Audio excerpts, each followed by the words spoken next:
네, 여러분 안녕하십니까?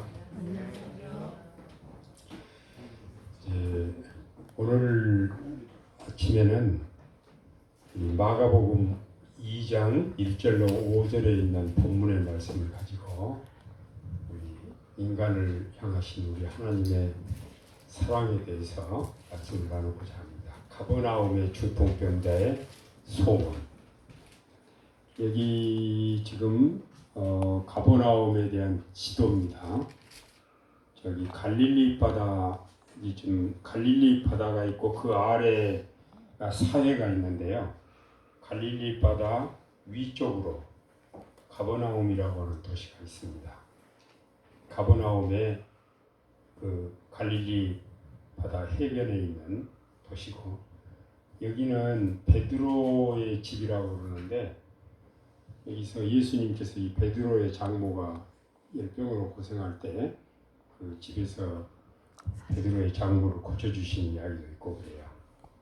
그런데 이 가버나움에 병자가 있었는데요. 이 병자는 그 영감의 글에 보면은 이 병자의 소원을 이렇게 표현을 했어요.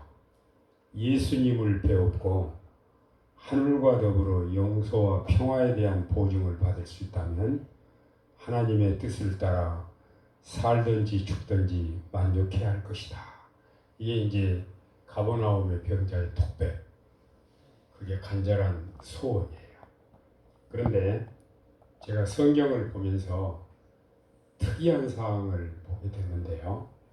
성경에 나오는 많은 병자들은 그들의 소원이 공통점이 병 낫는 거예요.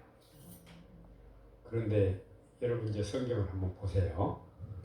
이 가버나움의 중풍병자의 소원은 병 낫는 게 아니고 좀 다른 거예요. 그러니까 병 치료되는 것 이상으로 마음의 평화를 하는 거. 이 죄짐에서 벗어나는 것이 그의 소원이에요. 사람이 지고 가는 짐 중에서 가장 무거운 짐이 죄짐이에요.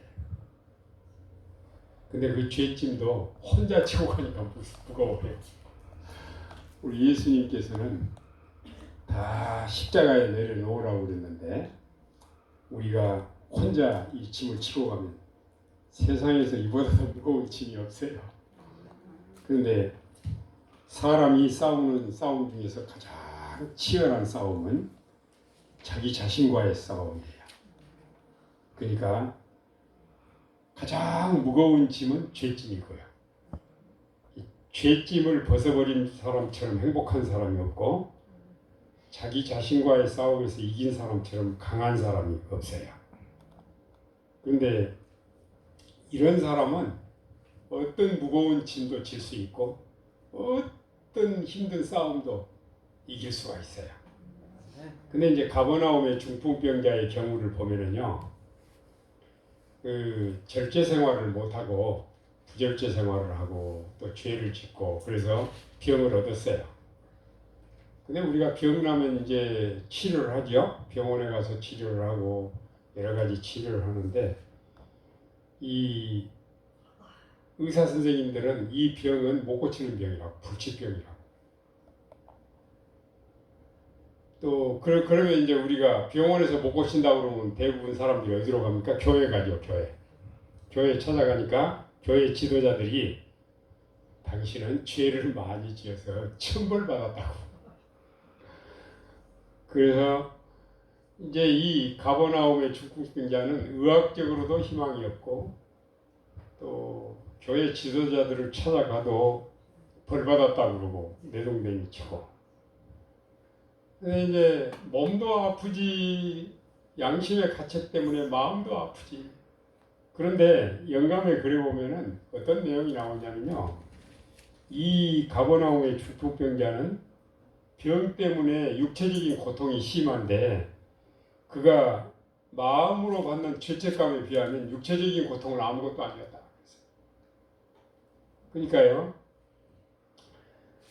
제가 우리 집에 그 장로회 목사님이 암에 걸려가지고 치료를 하려고 저희 집에 머물고 있었는데, 그분이 이제 좀 친해지니까 저한테 어느 날 그런 말을 했어요. 저는 목사로 일하는 동안 혈액암에 걸렸는데 몸이 아파도 아프단 말을 못하고 살았습니다. 왜 그러셨어요? 그랬더니 병든 것은 죄지어서 벌받아서. 근데 목사가 얼마나 죄를 많이 했으면 그렇게 병들었어. 그래서 말을 못했다는 거예요. 그래서 여러분 보십시오. 의학적으로도 희망이 없고 또 교회에 가도 도움을 못 받고. 그런데 여러분 보십시오. 여기서 우리가 어떤 중요한 사실을 꺼낼 수 있느냐면요. 이 세상을 덮고 있는 가장 짙은 구름은 하나님에 대한 오해의 구름입니다. 여러분 성경을 잘 보시면요. 하나님은 벌 주는 분이 아니십니다. 우리를 용서하시는 분이시고 우리를 축복하시는 분이십니다. 그래서 요한일서 4장 8절에도 하나님은 사랑이시다 이렇게 얘기를 했습니다. 하나님은 사랑이시다. 그러니까 여러분 이 하나님은 잘하는 사람에게는 상 주고 잘못하면 벌 주고 이거는요 그릇된 생각입니다. 하나님은 죄는 미워하시지만 죄인은 사랑하십니다. 하나님은 정말 우리가 아무리 죄를 많이 짓고 아무리 몸이 아프고 힘들어도 하나님께 도움을 구하러 나가면 하나님은 너무 기뻐하시고 우리를 도와주십니다. 그러면은 여기 이 병자의 경우는 여러분 예를 들어서 이렇게 한번 예를 들어볼까요? 담배를 많이 피우는 분이 담배를 너무 많이 피우고 오래 피워서 병원에 가서 막 기침도 나고 이상 증상이 있어서 병원에 가서 진단을 받아봤더니 폐암 말기라는 거예요. 얼마 못 살겠다는 거예요.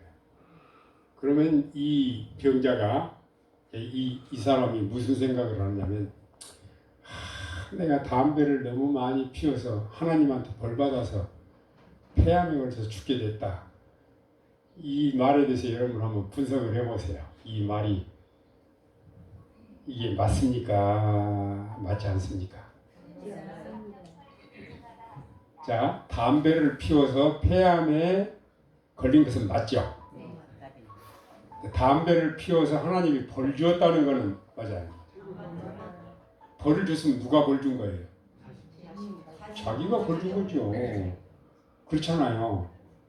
여러분 보세요. 이게는 간단한 사실이지만 우리 삶에 있어서 대단히 중요한 사실이에요. 앞으로 이제 죄인들이 성경에 보면은 요한계시록 20장에 보면 죄인들은 마지막 유황불못에서 완전히 멸망당해요. 너 죄 지었으니까 유황불에서 죽으라 그렇게 하신 거 아니에요. 하나님은 우리들에게 회개하고 돌이킬 기회를 계속 주셔요. 그리고 하나님께서는 어느 정도 기간이 지나면 죄를 멸하실 계획을 가지고 계세요. 죄를 멸하실 때까지 회개의 기회를 주었는데도 회개하지 않고 끝까지 고집한 사람은 죄와 함께 멸망당하는 거니까 하나님은 죄를 멸하시고 죄인을 사랑하세요. 죄인을 구원하시기를 원하세요. 이 사실을 깨닫는 것은 너무 감격적입니다. 최종적으로 죄인이 유황불못에 멸망당하는 것도 자업자득이에요. 자기가 힘은 대로 거두는 거예요. 이 사실을 깨달아야 돼요. 그래서 여러분 지금 이 순간에도 하나님께서는 우리의 마음을 두들기세요. 성령으로. 이런 기회를 자꾸 미루면 우리의 마음이 나중에 무뎌져 가지고 나중에 뭔지 몰라요. 그래서 하나님의 음성에 귀를 기울이고 그대로 따라가면은 이거는 놀라운 축복을 받아요. 근데 여러분 이런 생각을 해보세요. 자, 병원 치료도 안 되고 교회 지도자들을 찾아가도 벌 받았다고 그러고 그러면 이런 경우에 누구만이 도와주실 수 있어요? 이 사람. 하나님만이 도와주실 수 있는데 하나님에 대한 오해를 가지고 있으면 그 하나님의 도움도 못 받으니까 이게 비극이에요, 여러분. 이게 비극이에요. 그래서 요한복음 17장에는 영생은 유일하신 참 하나님과 그의 보내신 자 예수 그리스도를 아는 것이니라 그랬어요. 그래서 사실 예수님이 이 땅에 오신 이유는요, 하나님에 대한 오해를 벗겨주기 위해서 오셨어요. 자, 그래서 이런 비극 속에 가버나움의 중풍병자가 그의 마지막 소원이 뭐였냐면 이거예요. 마지막 소원이 예수님을 한번 만나가지고 용서와 평화에 대한 보증을 받을 수 있다면 하나님의 뜻을 따라 살든지 죽든지 만족해 할 것이다. 예수님을 한번 만나가지고 내 죄를 용서받은 것만 확인하면 죽어도 한이 없다는 거예요, 여러분. 이거예요.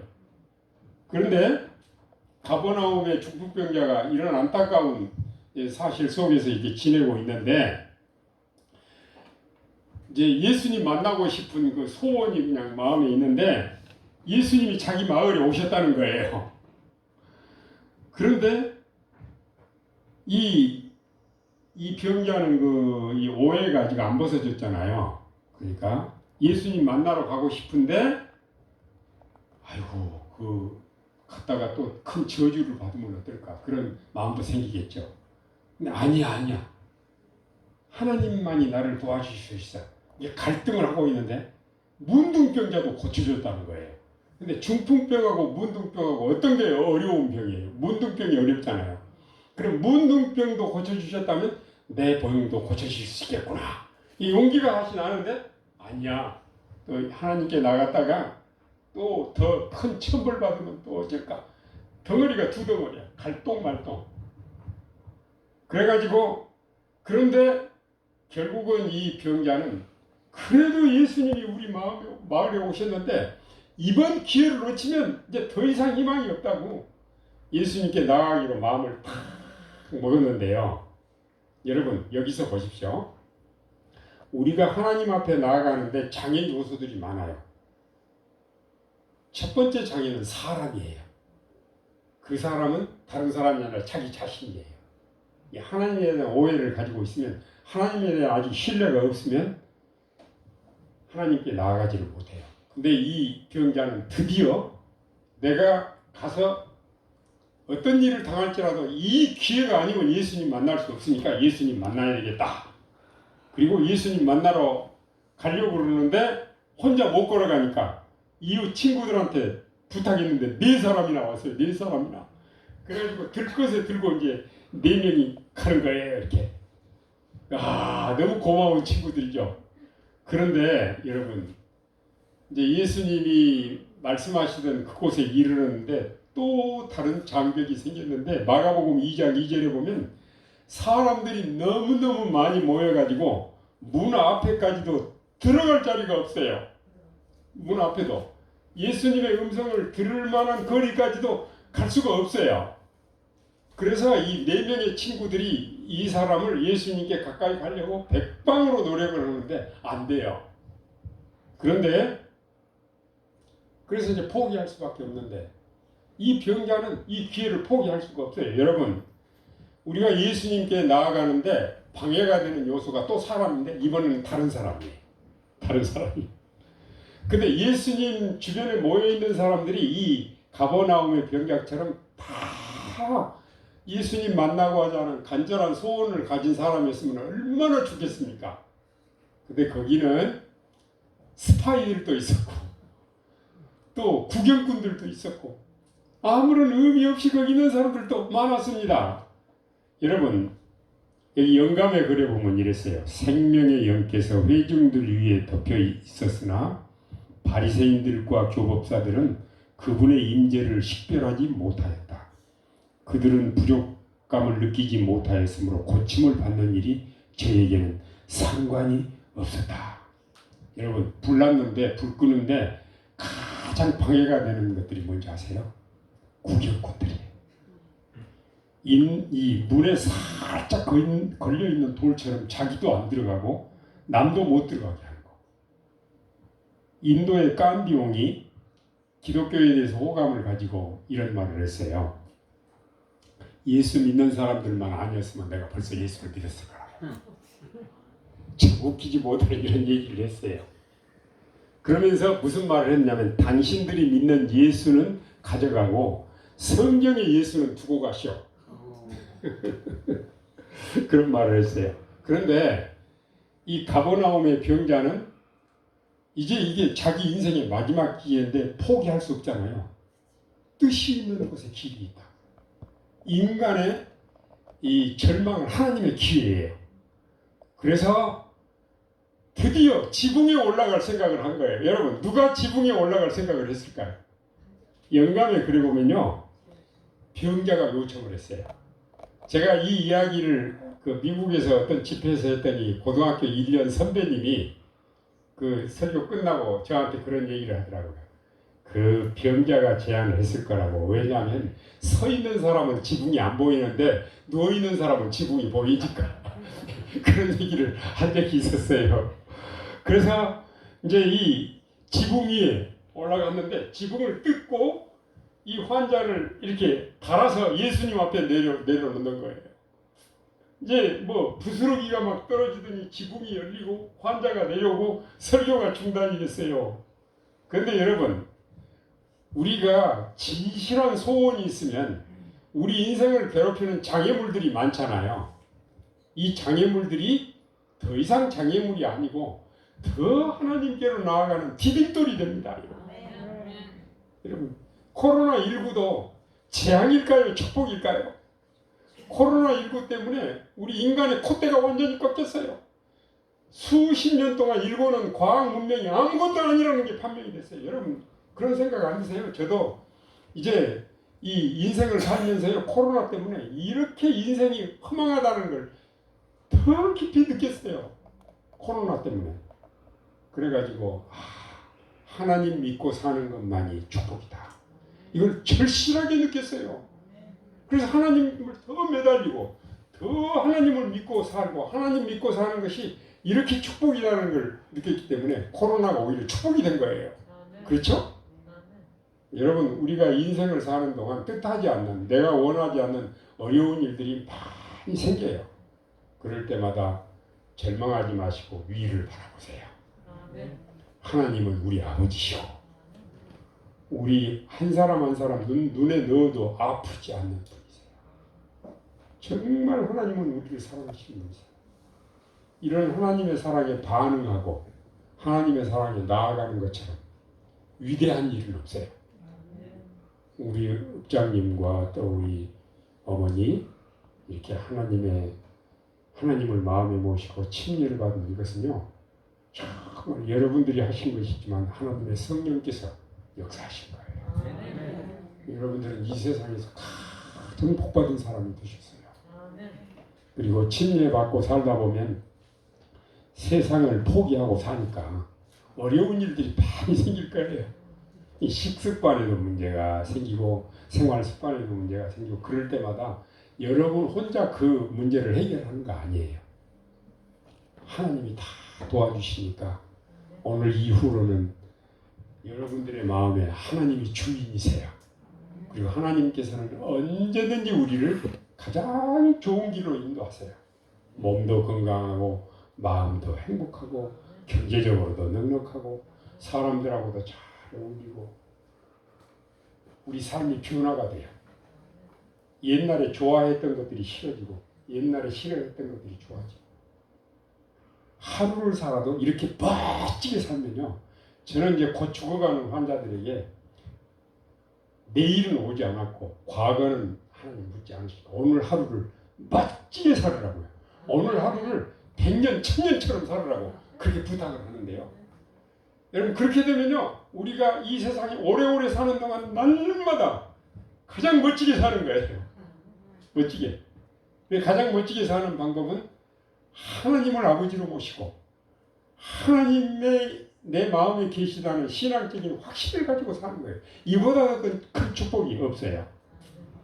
그래서 이 환자의 간절한 소원이 이루어졌어요.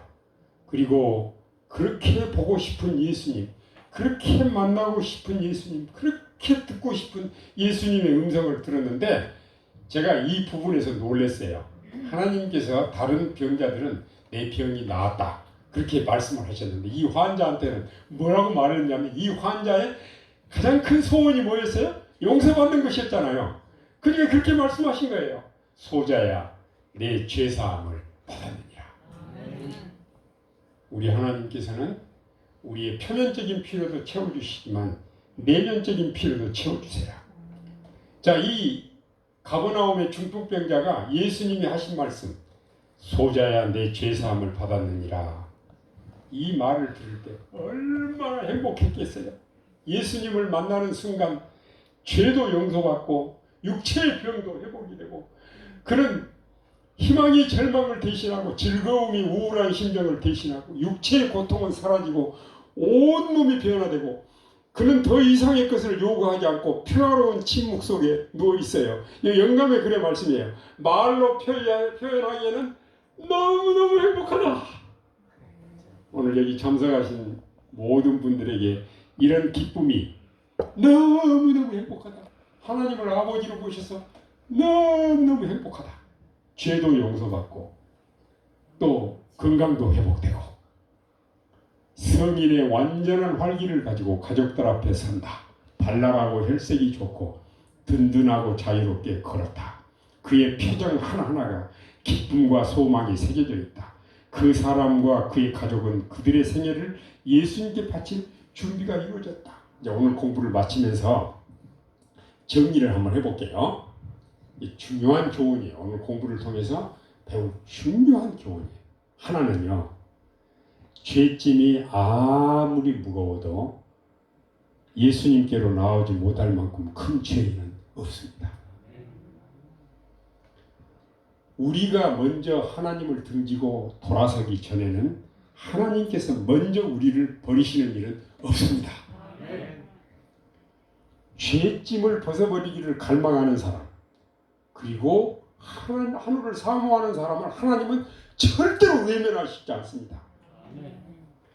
하늘의 용서를 확신하자마자 예수님을 마음에 모시고 하늘의 용서를 확신하자마자 병도 회복이 되고 마음도 행복하고 세상에서 가장 축복받는 사람이 됩니다.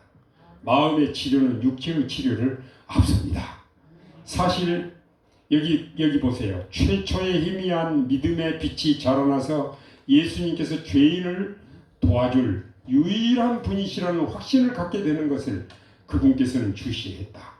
그리고 그 믿음이 당신 앞에 나오고자 하는 온갖 노력과 함께 더욱 강하게 자라나고 있는 것을 보셨다. 고통 중에 있는 그 사람을 예수님께로 이끄시는 분은 그리스도시. 오늘 우리가 우리 발로 걸어왔지만 이곳까지 인도하시는 분은 성령의 감동으로 하나님께서 인도하셔서 우리 여기 왔습니다. 우리 남은 생에도 이렇게 주님의 인도하심을 받으면서 여러분 몸과 마음이 건강하고 행복하게 사시기 바랍니다. 여러분 정말 제가 이제 마지막 중요한 얘기를 하나 드리겠는데요. 50대 초반에 간호사가 루마티스 관절염으로 죽게 됐어요. 캐나다 토론토에서 일어난 일이에요. 근데 2주일 동안 집회를 했는데 뼈밖에 안 남았어요. 머리가 흐트러졌고 뼈밖에 안 남았는데 제가 볼 때도 얼마 안 있으면 죽을 것 같아요. 그런데 이 사람이 그 간호사인데요. 이제 마지막 날 자기 소감을 발표하는데 그분 차례가 돼가지고 이런 얘기를 했어요. 저는 지난 13일 동안 하루하루가 제 인생의 최고의 날이었습니다. 캐나다는요. 몸이 아프면 병원비가 하나도 안 들어요. 일전 한 푼도 안 들어요. 주차비밖에 안 들어요. 다 치료가 공짜예요. 그래도 치료가 안 되는 거예요. 그런데 그래서 천연치료를 배우러 거기 2주일 동안 $1,000를 내고 와요. 근데 거기 천연치료를 배우러 왔는데 거기 와가지고 하나님을 만난 거예요. 하나님을 만나가지고 이제 이 병자는 가버나움의 중풍병자의 소원이 자기 소원이 됐어요. 그래가지고 예수님을 뵙고 용서와 평화에 대한 보증을 받을 수 있다면 하나님의 뜻을 따라 살든지 죽든지 만족해 할 것이다. 그래가지고 이분은요 이런 얘기를 했어요. 이어서 저는 이제 병에서 낫고 안 낫고 하는 것은 제 상관할 바가 아닙니다. 이제 저는 하나님을 만난 기쁨으로 하루하루를 감사하면서 앞으로 남은 생에 행복하게 살 것입니다. 그러면서 다음의 노래로 자기의 마음을 대신하겠다고 하면서 낮에처럼 밤의 달처럼 그렇게는 살 수 없을까. 욕심도 없이 어두운 세상 비추어 온전히 남을 위해 살듯이 나의 일생에 꿈이 있다면 이 땅의 빛과 소금이 되어 가난한 양원, 지친 영혼 주님께 인도하고픈데 나의 욕심이 나의 못난 자아가 언제나 커다란 짐되어 나를 짓눌러 마음을 공곡해 하니 예수여 나를 도와주소서. 그리고 겉으로는 별로 큰 회복이 없이 그렇게 얼굴만 기쁨으로 헤어졌어요. 그리고 1년 뒤에 제가 또 캐나다에 강의 요청을 받아서 강의를 갔는데 어느 독지가가 광고를 내고 그 여행사 하시는 분인데 제 초청도 하고 그 교민들이 5만 명 돼요. 이 한인 회관을 빌려서 3일 동안 특강을 하는데 첫날 저녁에 제가 먼저 가서 있는데요. 사람들이 몰려오시더라고요. 그런데 어떤 한복을 입은 귀부인이 거기 강의에 오시는데요. 아이고 저런 분도 오시네. 저는 그랬거든요. 그랬더니 이분이 점점 제 앞으로 오더니 제 앞에 서가지고 허리를 90도로 이렇게 굽혀서 인사를 하는데 교수님 저 몰라보시겠어요? 저 알아보시겠어요? 제가 어떻게 알아요? 여자들은 머리 스타일만 달라져도 모르는데. 그래서 제가 이제 눈 둥그렇게 뜨고 이렇게 어안이 벙벙해가 있으니까 1년 전에 뼈밖에 안 남은 그 여자는 기억하십니까? 네, 기억하죠. 제가 바로 그 사람입니다. 와, 얼마나 기쁜지요. 그래가지고 이분이 하나님을 만나고 집에 가가지고 간호사 라이센스 안 뺏기려고 파트타임으로 병원에 일하는데 꼭 현미밥 싸가지고 가고 꼭 채식하고 그 의사나 간호사들이 이거 시커먼 밥이 뭐냐고 하면 현미밥이라고 얘기하고 그렇게 하다가 6개월쯤 지나는 동안 건강이 회복이 돼가지고 점점 회복이 돼가지고요 풀타임으로 일하게 돼요. 이제 1년 지나는 동안 이렇게 옛날에 아프기 전보다 더 건강해져가지고 귀부인으로 온 거예요. 여러분 이런 하늘의 축복을 하나님께서 우리 모두에게 주시기를 원하십니다. 여러분 이제 남은 생에 하나님을 모시고 정말 몸도 건강하고 마음도 행복하고 가정에서나 밖에서나 하나님의 축복 속에서 세상에서 가장 행복한 사람으로 살기를 바랍니다. 감사합니다.